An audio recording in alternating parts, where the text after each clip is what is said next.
भाव जो कहा गया है वो माता पार्वती हैं और अर्जुन का जो भाव कहा गया है वो मेरे देव अधिदेव महादेव। अब एक बात बड़े ध्यान से सुनिएगा जरा मल्लिका अर्जुन की। मल्लिका जैसे कल आपको कथा में कहा था कि जब भी सोमनाथ जाएं तो चंद्र कुंड का दर्शन अवश्य कर 12 ज्योतिर्लिंग में एक एक चीज ऐसी है जिसको हमें छोड़ना नहीं। कभी भी जाए 12 ज्योतिर्लिंग में एक जगह ऐसी होती है जिसका हम लोग दर्शन नहीं कर पाते और जल्दी जल्दी हमने बस मंदिर में दर्शन करा भगवान का और वहां से बढ़ लेते हैं। जो मूल तत्व है, जो हजारों हजारों वर्ष से निरंतर अडिग बना हुआ, जैसे सोमनाथ जी का शिवलिंग कितनी बार आक्रमण करा गया, कितनी बार 17 बार आक्रमण कर कर तोड़ दिया गया, फिर वापिस शिवलिंग वहां पर विराजमान किया गया।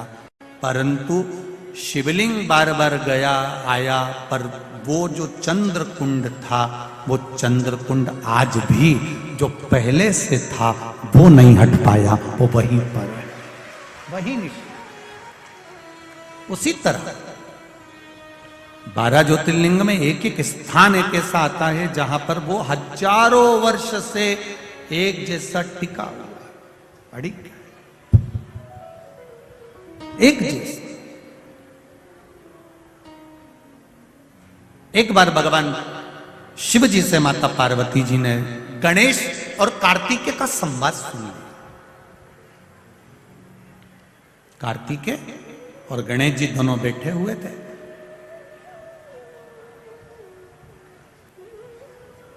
जया, विषहरा, शामली बारी, दौतली और देव, शिव जी की ये 5 बेटियां।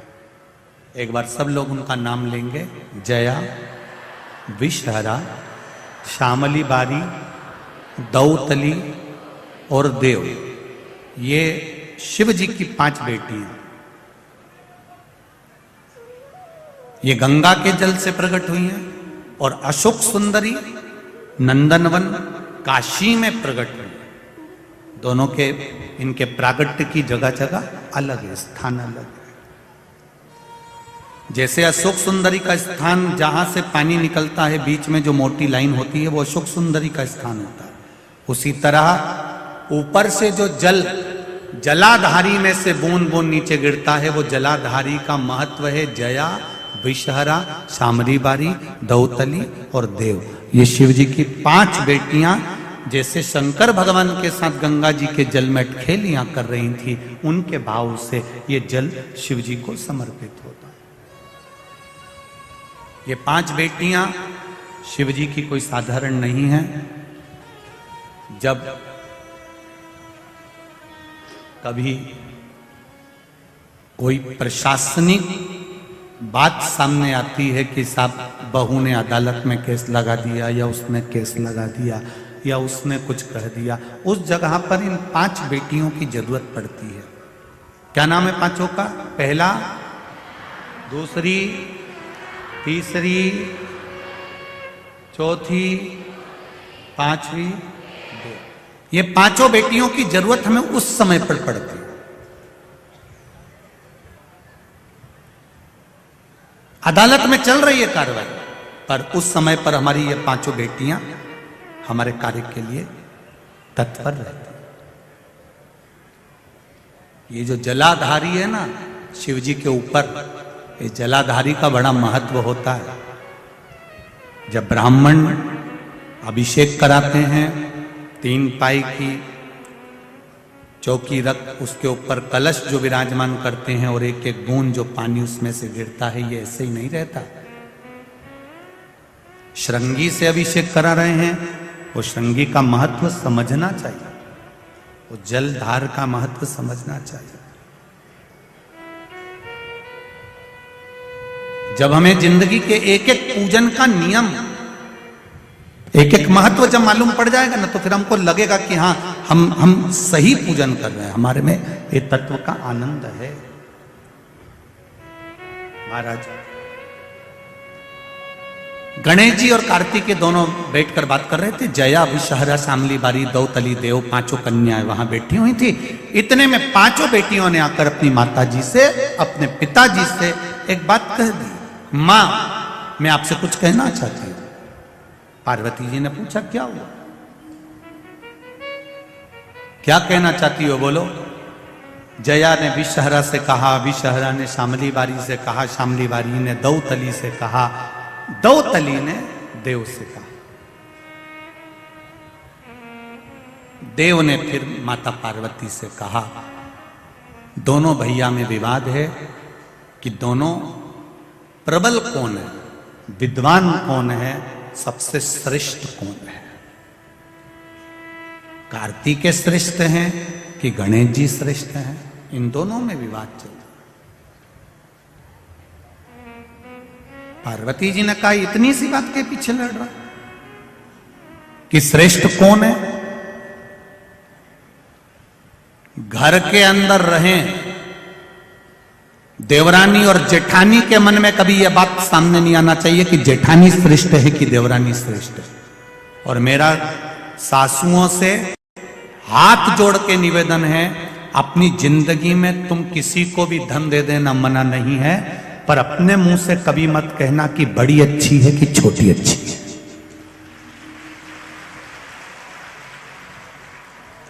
कभी अपने मुख से मत कहना कि मेरी बड़ी बहू बहुत बढ़िया है, छोटी में अकल नहीं है, छोटी अच्छी है, बड़ी में अकल नहीं है। यह बात कभी मत कहो। क्यों? क्योंकि गेंद कभी भी किसी भी पाले में जा सकती है, किसी भी बहू से पाला पड़ सकता है। अपने को कभी नहीं कहना कि कौन अच्छा कौन बुरा। अपन तो 2 रोटी चकाचक खाओ, आनंद से अपनी जिंदगी जियो, दोपहर में 2 बजे टीवी खोल के बैठ जाओ, शिव महापुराण की कथा सुनो, शाम हो जाए शिव मंदिर का भजन करो, कीर्तन करो, अपना जीवन बड़ी मस्ती में जियो। जितना भगवान ने ये जीवन दिया है इसको ऐसे गंवाना नहीं है, बड़ी आनंदता से जीना है। नहीं पड़ना अपने को ज्यादा चक्कर में, हमारी बड़ी बहू अच्छी, मेरी छोटी बहू अच्छी। ये भेद जब तुम्हारे भीतर आ जाएगा तो बहुओं के हृदय में भी ये भेद आ जाएगा, और बहुओं के भीतर अगर ये भेद आया तो वो जीवन नरक कर देगा। अपने को नहीं कहना, अपने को कभी बुराई नहीं करना साहब की ये बुरा है, इसने ऐसा कर दिया, उसने वैसा कर दिया, उसने ये कर दिया, उसने वो कर दिया। नहीं बोलना अपने को। बोल के क्यों अपन अपना मुख खराब करो। बुरा करने वाला को दिखता है लोगों को कि क्या बुरा हुआ है और क्या अच्छा हुआ। अपने को नहीं बोलना, अपने को तो एक बात कहना है, सर्वे भवन्तु सुखिनः। सब अच्छा हो रहा है, मेरा भोलेनाथ करा रहा है, भोलेनाथ संभाल रहा है, मेरी बहुएं भी अच्छी हैं, बेटे भी अच्छे हैं, किसी में भेद नहीं है। हम अगर भेद देखेंगे तो भेद अपनी दृष्टि में है, भेद अपनी दृष्टि में। अगर हम भेद देखेंगे तो भेद हमारी दृष्टि में मिलेगा, और आप उस भेद को ना देखें। महाराज शिव महापुराण की कथा कह रही है, भगवान शंकर का पावन चरित्र कह रहा है, शिव तत्व कह रहा है। पार्वती मैया ने दोनों के पास जाकर कहा, कार्तिकेय गणेश दोनों मेरे पास में आओ। दोनों को बिठाया। क्या बात है? गणेश जी कहते हैं मैं बड़ा, कार्तिक कहते हैं मैं बड़ा। पार्वती जी ने शिव जी से किलवा दिया, जो पृथ्वी की पहले परिक्रमा कर कर आएगा वो प्रथम पूछा जाएगा। सदानंद कार्तिकेय मोर पर बैठकर चले गए और गणेश जी महाराज चूहे पर बैठ गए, और माता पार्वती और शंकर जी को एक जगह बिठा दिया। उनकी परिक्रमा गणेश जी महाराज ने, उन्होंने परिक्रमा कर दी। अब गणेश जी ने ये परिक्रमा कर दी और सदानंद कार्तिक के परिक्रमा करने के लिए गए। अब लोगों ने, तुम लोगों ने बहुत अच्छे से ताली भी बजा दी कि साहब गणेश जी ने माता पिता की परिक्रमा करी, और ये गणेश जी ने परिक्रमा करी तो उनके लिए तुमने ताली बजाई। बजाई ना? बोलो तो सही। हाँ ठीक है, मना नहीं है। थोड़ा माइक बंद करवा दो, थोड़ी सी देर, आधा घंटा बाद चालू करूंगा। अब समझना, जरा फिर समझ लीजिएगा महाराज जी। गणेश जी महाराज ने माता पिता की परिक्रमा करी, वो प्रथम गिनती में आए क्योंकि उन्हें बुद्धि का परिचय दिया। सदानंद कार्तिकेय ने अपने माता पिता का कहना माना, परिक्रमा करने चले गए। गलत किया क्या सदानंद कार्तिकेय ने? जरा जम के बोलो। नहीं। फिर वही वाली बात आ गई, एक बहू ने पूरी चाय बना के रखी है और दूसरी आई और वो ट्रे रख के चली गई और तुमने ताली बजा दी। अब देखो जरा, समझ, शिव पुराण का एक एक शब्द समझ में आना चाहिए आपको जिंदगी में, तो समझो कि शिव पुराण का आनंद मिला। उन्हें बुद्धि का परिचय दिया और उन्होंने अपने पिता के शब्द का परिचय दिया। गलत नहीं किया। शंकर भगवान खुश हो गए, प्रसन्न। उन्होंने कह दिया प्रथम गिनती में गणेश जी पूछे जाएंगे, प्रथम गिनती में गणेश जी पूछे जाएंगे। एक क्षण की देरी नहीं करी उन्होंने, उसी समय पर शंकर भगवान ने डमरू खड़काया, प्रजापति विश्वरूप जी को बुलाया, मेरे गणेश का विवाह होना चाहिए। पार्वती जी ने रोका, शिव जी थोड़ा सा रुकिए। शंकर भगवान अति उत्साह में रहे, छोटे बेटे के प्रति प्रेम अधिक रहा, उन्होंने देरी नहीं करी, मां जगत जननी की बात नहीं सुनी। प्रजापति विश्वरूप जी की कन्या को बुलाकर गणेश जी का विवाह कर दिया। विवाह हो गया। आनंद कार्तिकेय पृथ्वी की परिक्रमा करने गए हुए हैं, गणेश जी का विवाह हो गया। रिद्धि बुद्धि रिद्धि सिद्धि घर में आ गई। रिद्धि सिद्धि के भी घर में एक एक बेटे ने जन्म ले लिया, शुभ लाभ पैदा हो गए, जन्म ले लिया, दादाजी बन गए। ये अति खुश हैं, पर इस खुशी में पार्वती जी को कोई खुशी नहीं है। बहुत ध्यान देना शिव महापुराण के संवाद पर।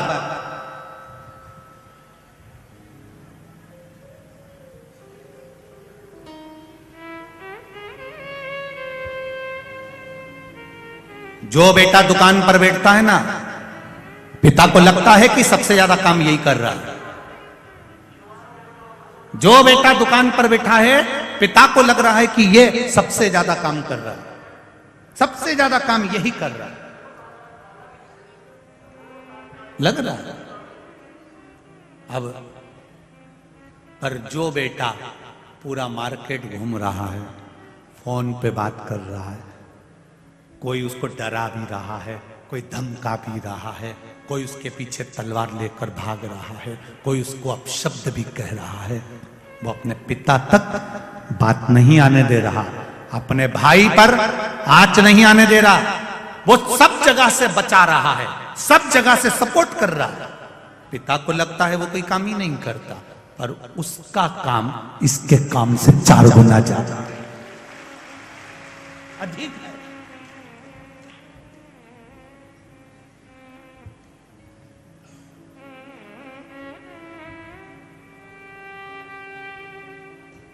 इससे अधिक है, वो अधिक है।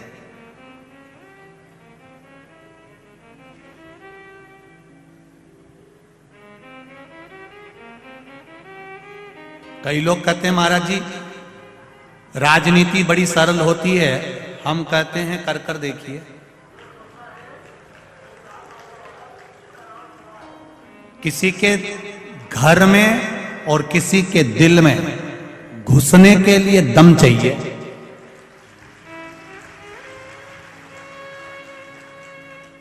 मैं संजय भैया को धन्यवाद दूंगा, साधुवाद दूंगा कि आप हृदय में बैठे हो लोगों के, इसलिए उसका भाव यहां दिखता है। दिल चाहिए, सहजता कोई नहीं। फोन पर कह दिया तो एक माता पार्वती जी ने कहा आपने कैसे निर्णय ले लिया, आपने बेटे की शादी भी करा दी, आपने सब कुछ कर दिया, आप आगे बढ़कर काम कर दिया। और आए सदानंद कार्तिकेय, उससे पहले ये सब कुछ हो चुका था। पार्वती मैया खुश नहीं थी, माता पार्वती की आंख में आंसू भरा हुआ था। केवल एक मां संसार में ऐसी होती है जो अपने बच्चों को कभी भेद रखकर दूध नहीं पिलाती है कि मैंने बड़े को ज्यादा पिलाऊंगी, छोटे को कम पिलाऊंगी। मां कभी भेद नहीं रखती कि मैं बड़े को ज्यादा दूध पिलाऊंगी, छोटे को नहीं पिलाऊंगी, छोटे को पिलाऊंगी तो बड़े को नहीं पिलाऊंगी। बराबर का एजुकेशन मां देती है, बराबर के कपड़े पहनाती है, बराबर का श्रृंगार करती है, बराबर का आनंद कराती है। और बच्चा छोटा होता है, मां उसकी आंखों में कजरा भी लगाती है और उसकी राई नोन लेकर नजर भी उतार देती है।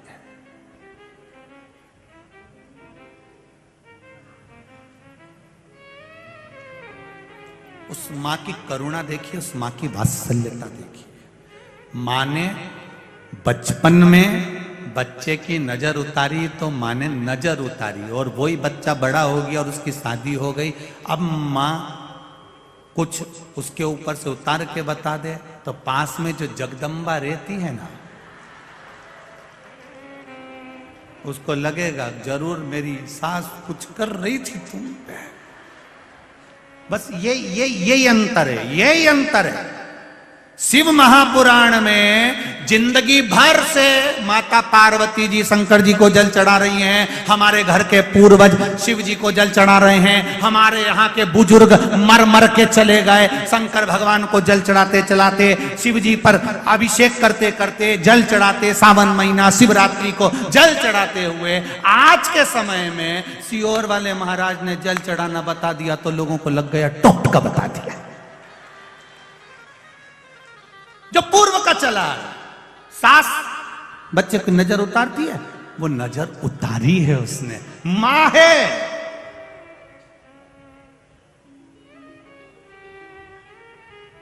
और वही नजर आज बहू आने के बाद अगर सास उतार दे तो उसकी निगाह में लग जाएगा इसने कुछ गलत करा होगा। गलत देखने वाले को गलत दिखता है। काला चश्मा लगाओगे तो कालिए ही नजर आओगे, पीला चश्मा लगाओगे तो पीले दिखोगे, नीला लगाओगे तो नीले दिखोगे। संत को संत नजर आता है, भगवंत को भगवंत नजर आता है, साधु को साधु नजर आता है, धर्मात्मा को धर्मात्मा नजर आता है, प्रपंची को प्रपंची और ढोंगी को ढोंगी नजर आता है, कामी को कामी नजर आता है, कपटी को कपटी नजर आता है। जिसका दिल जैसा होगा सामने वाला व्यक्ति वैसा नजर आएगा। आपकी दृष्टि पर असर, आप कैसे हो, आपकी सोच क्या है। कबाड़े की दुकान में कबाड़ा ही मिलेगा, कभी सोना चांदी नहीं मिल सकता। मत लिखा ही है, भंगार लिया, लोहा लिया, रद्दी लिया, कागज लिया, कूड़ा लिया, करकट लिया। ऐसे ना जाने कितने घूम रहे हैं जिनके दिमाग में दिन भर कूड़ा लिया, करकट। अब इनको इतनी अक्ल नहीं है कि हमारा इंदौर की रोज सवेरे सवेरे गाड़ियां तुम्हारे मोहल्ले में आती है, रोज गाना बजाती है, कचरे वाला आया। रोज कचरे वाली गाड़ी सुबह से आ रही है, एक ही बात कह रही है, गीला कचरा इसमें डालो, सूखा कचरा इसमें डालो। बोलो बोलो रे, बोले जी जी बोलो तो रही, सही है। 2 डब्बे रखे उनने, गीला कचरा इसमें डालो, सूखा कचरा इसमें डालो, गीला कचरा इसमें डालो, सूखा कचरा इसमें डालो। रोज कचरे की गाड़ी आ रही, सुबह सुबह से आकर कहती है कचरा कचरा की गाड़ी में डालो। वो हमको ज्ञान देती है कि देखो तुम्हारे दिमाग में और मन में ये 2 डब्बे हैं, इसमें कचरा मत रखना रे, उस कचरे की गाड़ी में पटक देना, अहंकार को दूर छोड़ देना, काम लोभ आसक्ति वासना तृष्णा दूर पटक दो। अपने इस डस्टबिन, और किसी किसी ने तो अपने कान को भी कचरे का डब्बा बना रखा। कोई भी निंदा करता है डाले जा, तो कान के ऊपर लिख दो ना डस्टबिन और नीचे लिख दो यूज मी। कोई निंदा करे सुनने बैठ गए, किसी ने कुछ बोला सुनने बैठ गए। कान थोड़ी ना कचरे का डब्बा बना, नहीं सुनना। ना तो शिव की निंदा सुनना है और ना शिव की निंदा करना है। भगवान विष्णु जी ने शिव की निंदा सुनी थी तो घोड़े का मुंह लग गया था, नारद जी ने शिव जी की निंदा करी थी तो बंदर का मुंह लग गया था। हमें नहीं सुनना। निंदा करने वाले को एक बात लिखकर भेज दिया करो, तेरा क्या होगा रे कालिया, कर ले। आग लगे बस्ती में, ऐसी मस्ती में नहीं रहना, अपने जोरदार बढ़िया जूड़ा मुड़ा बांध के पेंसिल से लाइन माइन खींच कर डब्बा में, जिसको जितनी ज्यादा काली मिर्ची लगे उसको और लगा, और लगा, जा लगे तो लगे। अपने तो खूब मस्ती में जीवन जियो, ये मनुष्य की दूसरी बार मिलेगी? अरे बोलो तो जम के, कहीं नहीं मिले, अगली बार जुआ बन के कहीं निपट ही जाएगी। और बाल भी अच्छा नहीं मिलेगा, कहीं का धोला बाल में पड़ी गई या रूसी वाले बाल में फंस गई ना तो निकल भी नहीं पाएगी। इसलिए ये मनुष्य की जो देह मिली है इसको छोड़ना नहीं है, बहुत मस्त देह है, आनंद में मिली है, इतनी खुश होकर जिंदगी जियो कि जीवन में भगवान भी कहे कि तुझे दूसरी बार फिर जन्म दूंगा, फिर जन्म दूंगा, मानव का देह दूंगा। ऐसी मस्त जिंदगी जी। महाराज शिव कथा कह रही है, देखा सदानंद कार्तिकेय को आए, पार्वती जी का हृदय रो रहा है, नैनों में जल भरा है। सदानंद कार्तिकेय जी ने आकर कुछ भी नहीं बोला, एक शब्द भी सदानंद कार्तिकेय जी ने नहीं कहा। आए, माता पिता को प्रणाम करा, श्री सेलम पर्वत पर चले गए, तप में लीन हो गए। माँ रो रही है, शिवजी से कहा बाबा आपने आज अच्छा काम नहीं करा, एक पुत्र की प्रियता दिखी, दूसरे पुत्र की अप्रियता। आज मैं आपसे कुछ मांगना चाहती हूं, वर देना पड़ेगा आपको, आप मुझे वर दीजिए भोलेनाथ। शिवजी ने कहा पार्वती तुम्हें क्या वर चाहिए बताओ, क्या वर दिया जाए बोलो पार्वती। पार्वती जी कहती हैं मुझे वर दो भोलेनाथ, गणेश जी ने तुम्हारी परिक्रमा करी और तुमने उसको उठाया, सब कुछ दे दिया, उठाया सब कुछ दे दिया, मेरा निवेदन स्वीकार करो। गणेश जी ने परिक्रमा करी, आपने उठाया, सब कुछ दे दिया। आज ये पार्वती आपसे वर मांगती है, आज के बाद आपकी कभी परिक्रमा नहीं हो, कभी परिक्रमा नहीं। आज ये पार्वती आपसे वर मांग रही है, आपकी कभी परिक्रमा नहीं होना चाहिए। शिव जी ने कहा पार्वती क्यों? शंकर भगवान ने पूछा तो पार्वती जी कहती आप भोले हैं और भोला के वश सब कुछ लुटा बैठते हैं, आपने दूसरे पुत्र कार्तिकेय का नहीं सोचा, इसलिए मैं चाहती हूं कि ये परिक्रमा अब नहीं हो। सारे देवी देवताओं की परिक्रमा होती है, पर गणेश जी ने जो परिक्रमा करी उसके बाद में शंकर भगवान की परिक्रमा नहीं होती, शिव जी की परिक्रमा आदि होकर वापिस आ जाती है। यहां तक हमारा शिव महापुराण की कथा कहती है कि भगवान शंकर के मंदिर में जब आरती हो, आरती के बाद में आप लोग जब परिक्रमा करते हैं, वो परिक्रमा भी आदि कर कर शिव मंदिर की परिक्रमा के अंतर्गत आधा भाग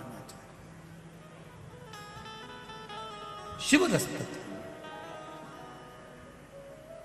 महाराज सदानंद कार्तिकेय पहुंच गए श्रीशैलम, वहां बैठ गए, तप में लीन हो गए। देवऋषि नारद जी से कहा आप जाओ जरा पता कर कर आओ, मेरा पुत्र गया हुआ, मेरा बेटा गया। भगवान शंकर के कहने पर देवऋषि नारद ने जाकर श्रीशैलम पर कार्तिकेय जी को समझाया, पर वो आने को तैयार नहीं, वो नहीं आता, आना ही नहीं चाहता, मैं नहीं आऊंगा, नहीं पहुंचा। एक पत्थर का घाव और एक वाणी का घाव। पत्थर का घाव एक बार भरा जाता है, पर वाणी का घाव जिंदगी भर नहीं भराता, चाहे कितना भी अपन उसे भरने का प्रयास, बहुत कठिन है।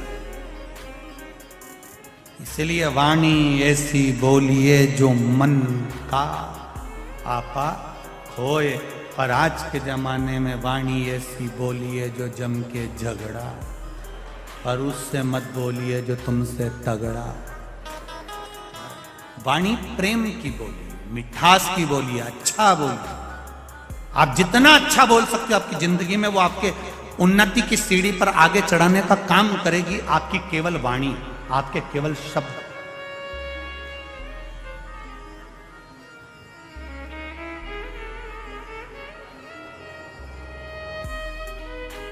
आपकी वाणी, आपके शब्द आपको उन्नति की ओर बढ़ाने का प्रयास करेंगे। महाराज देवऋषि नारद ने समझाया, कार्तिकेय जी नहीं समझे। अंत में जब लगा कि मेरा पुत्र मानने को तैयार नहीं है, शंकर भगवान को लगा, तो उन्होंने पार्वती जी से पूछा तुम क्या चाहती हो? पार्वती जी कहती हैं कि मेरा मन करता है कि आप मेरे साथ में चलो, आप मेरे साथ पहुंचो, अपन दोनों चलते हैं श्रीशैलम पर। श्रीशैलम पर कार्तिकेय जी के पास में जब क्रोंच पर्वत पर श्रीशैलम पर भगवान देवाधिदेव महादेव माता पार्वती जी के साथ में पहुंचते हैं, तब भगवान षडानंद कार्तिकेय वहां से एक वृक्ष के पीछे छुप जाते हैं, दिखते ही। आज भी जिस वृक्ष के पीछे षडानंद कार्तिकेय जी छुपे थे, उस समय हजारों वर्ष पहले वो वृक्ष, जैसे आपको कहा कि सोमनाथ जी में एक चंद्र कुंड है, उसी तरह मल्लिकार्जुन भगवान के मंदिर के ठीक सामने एक पीपल का वृक्ष है। उसके साथ में दो वृक्ष लगे, एक छोकर का एक पीपल का, दोनों भेले मिले, वहां ओटला बना हुआ। जिस वृक्ष के पीछे भगवान श्री कार्तिकेय जी छुपे थे, जैसे सोमनाथ जी में चंद्रकुंड की महत्वता है, उसी तरह मल्लिकार्जुन में उस वृक्ष की मूलता है, जो वृक्ष हजारों वर्ष से वहां पर टिका।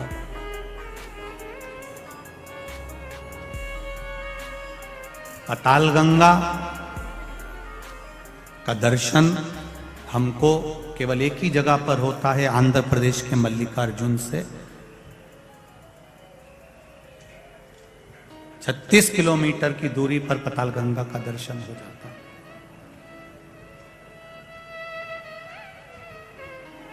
वो भूमि जहां पर भगवान देवाधिदेव महादेव ने तप किया। आगे वर्णन आया, भगवान देवाधिदेव महादेव फिर शिवजी पार्वती को लेकर चारों तरफ कार्तिकेय को ढूंढने लगे। कार्तिकेय जी वहां से ओझल हो गए, दूर चले गए, और दूर जाकर 36 किलोमीटर की दूरी पर जाकर कार्तिकेय जी महाराज गुफा में बैठकर 3 योजन की दूरी पर जाकर बैठकर, वहां बैठकर उन्होंने तप साधना करी।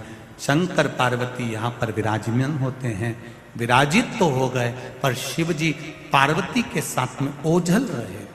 ओझल रहे कब तक? जब चंद्रगुप्त नामक किसी राजा की कन्या ने एक बार, जब उस कन्या पर कई दोष लगे, उस दोष को मिटाने के लिए वो कन्या श्रीशैलम के पहाड़ पर भ्रमण करती रही। चंद्रगुप्त राजा की वो कन्या जब श्रीशैलम पर भ्रमण करती थी, अकेली रहती, झोपड़ी बनाकर शिव अर्चना में डूबी रहती थी, भगवान की भक्ति में डूबी रहती थी। उसने एक सुंदर श्यामा गाय को पाल लिया। वो श्यामा गाय की सेवा में लग गई, और श्यामा गाय की सेवा में जब वो लगी, श्यामा गाय को उसने जब पाला और उसकी सेवा में जब वो तल्लीन रही, श्यामा गाय की सेवा में जब वो लग जाती है, श्यामा गाय उस श्रीशैलम के वन में चली जाती है। और वन में गई तो आज वो कन्या चंद्रगुप्त की वो बेटी वो पीछे पीछे गई। उसने क्या देखा कि एक पुरुष गाय का दूध निकाल रहा है और एक नारी पात्र लगाकर बैठी हुई।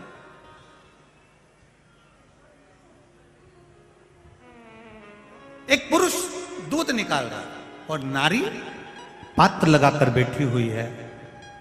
चंद्रगुप्त की, राजा चंद्रगुप्त की बेटी ने जब वो चरित्र देखा, देखकर उसको बड़ा आश्चर्य हुआ। बहुत दूरी थी, चंद्रगुप्त की बेटी दौड़ पड़ी, दौड़ी बेटी, और चंद्रगुप्त राजा की लड़की जब दौड़कर वहां पहुंची वहां पहुंचकर क्या देखती है कि वहां पर ना तो कोई पुरुष है और ना कोई स्त्री है। गाय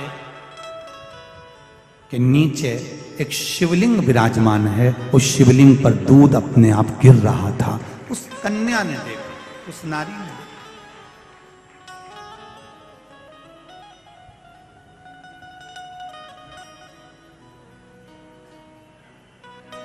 देखा, आश्चर्य हुआ। अभी तो मैंने दूर से देखा था तो एक पुरुष था, एक स्त्री थी, और पुरुष दूध निकाल रहा था और नारी पात्र लेकर बैठी हुई थी। अभी तो मैंने देखा, अब वो पुरुष और स्त्री कहां चले गए? वो पुरुष और स्त्री कहां गायब हो गए? उसको ढूंढने का प्रयास किया, नहीं मिली तो समझ गई कि ये शंकर ही थे जो रूप रखकर बैठे थे। चंद्रगुप्त राजा के पास में सूचना करी बेटी ने, अब मेरा मन वहां नहीं लगता, मैं यही निवास करूंगी। उस शिवलिंग की पूजन में वो लग गई, और वहीं पर एक दिन भगवान शंकर ने पार्वती को बैठकर चंद्रगुप्त की उस बेटी के सामने दर्शन दिया और कहा, ये मेरी पार्वती मल्लिका बनकर विराजमान होगी और मैं अर्जुन बनकर बैठूंगा। इस स्थान का नाम मल्लिका अर्जुन कहलाए। ये स्थान मल्लिकार्जुन के नाम से प्रसिद्ध रहेगा, और मल्लिकार्जुन के रूप में भगवान देव अधिदेव महादेव यहां विराजमान रहेंगे। ये भाव प्रकट करा। मल्लिकार्जुन भगवान के जब दर्शन करने जाएंगे तो मल्लिकार्जुन भगवान शंकर के शिवलिंग का जहां दर्शन करते हैं, उसी से पीछे की ओर माता पार्वती का दर्शन होता है। मल्लिकार्जुन का दर्शन करने जाएंगे तो वहां पर भी एक कुआं बना हुआ है, कुंड, कूप। पूर्णिमा की रात्रि को अगर दर्शन करेंगे तो पूर्णिमा के चंद्रमा का दर्शन उस कूप में होता है। जब पूर्णिमा का चंद्रमा उस कूप में दर्शन देता है, उसी समय पर मंदिर के शिखर का दर्शन भी उस कूप में होता है। इन दोनों का जब दर्शन हम एक साथ करते हैं तो नेत्र का जो रोग है वो समाप्त होता है। मल्लिकार्जुन के मात्र दर्शन मात्र 12 ज्योतिर्लिंग में दूसरे नंबर का जो ज्योतिर्लिंग है मल्लिकार्जुन बाबा, शिव महापुराण की कथा कहती है ये श्री शैलम पर विराजमान है। और इसी श्री शैलम के नजदीक में, जैसे आपसे कहा था कि सोमनाथ जी की पावन धरा के पास में ही भगवान कृष्ण ने अपने शरीर को त्यागा था। चरणों में बाण लगा था और भगवान ने अपना शरीर, तो यहां जो श्री शैलम की भूमि है, इसी भूमि के नजदीक में माता सती के शरीर के जब भगवान विष्णु ने टुकड़े करे थे, उस टुकड़े में से ग्रीवा भगवान माता सती की श्री शैलम से मात्र 2 योजन की दूरी पर ही माता की एक शक्तिपीठ है, जहां पर माता का ग्रीवा गिरा हुआ, आद्य शक्ति माता सती का ग्रीवा गिरा हुआ। यहीं पताल गंगा भी है। कभी आप लोग जाएं मल्लिकार्जुन तो 2 योजन की दूरी पर, 2 या 3 योजन की दूरी पर पताल गंगा है, जहां पर भगवान शिव के मंदिर पर जाने से पहले लोग बाग वहां स्नान कर कर जाते हैं कृष्णा नदी में। वहीं 1 योजन तो नीचे चलना पड़ता है, उसके बाद में लगभग 800 से 850 सीढ़ियां वहां बनी हुई है, जहां से लोग पैदल नीचे जाते हैं, फिर पताल गंगा में स्नान कर कर फिर ऊपर आकर फिर वापिस बाबा मल्लिकार्जुन का दर्शन करने के लिए जाते। ऐसे देवाधिदेव महादेव मल्लिकार्जुन के रूप में विराजमान होते हैं। भगवान शिव की अविरल भक्ति का आनंद होता है। बोल मल्लिकार्जुन भगवान की जय। आगे वर्णन आता है दक्ष प्रजापति की जो माता सती